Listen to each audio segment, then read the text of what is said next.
Bonjour à tous, mon nom est Nicolas Gagnon et je suis directeur Québec et responsable des affaires francophones pour la Fédération canadienne des contribuables. Nous sommes à Ottawa aujourd'hui, mes collègues et moi-même, pour demander au gouvernement de respecter un principe démocratique très clair. Il ne peut y avoir de taxation sans représentation.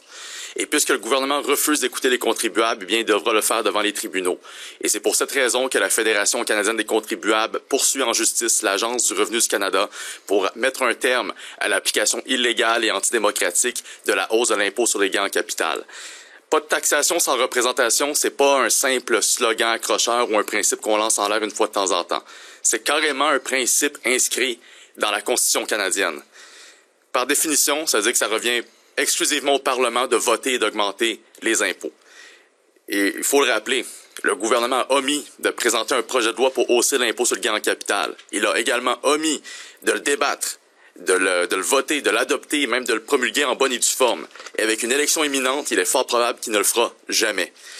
Pourtant, au moment où on se parle, des fonctionnaires de l'Agence du revenu du Canada imposent cette hausse fiscale et siphonnent des milliards de dollars de l'argent des contribuables sans l'aval du Parlement.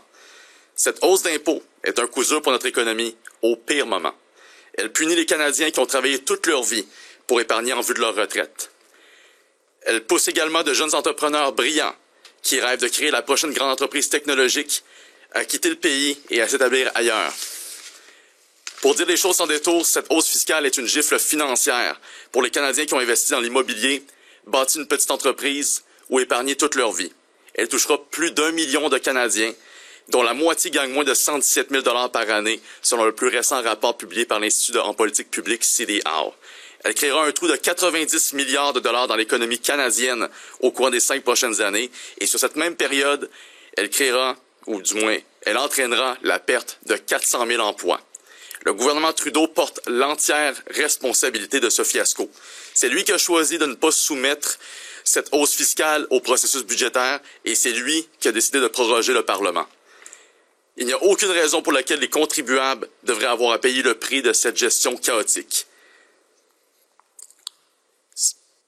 Ne pas non plus être forcé de payer un impôt qui n'a jamais été voté par le Parlement et qui, à ce rythme, ne le sera peut-être jamais.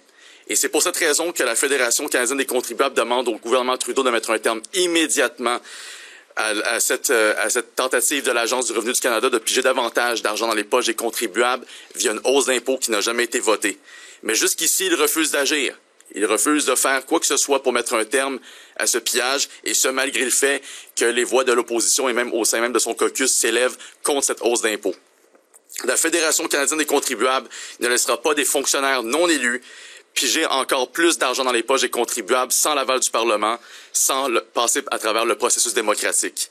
C'est pourquoi nous lançons cette action en justice, parce que nous croyons sincèrement que les contribuables méritent mieux. Merci à vous.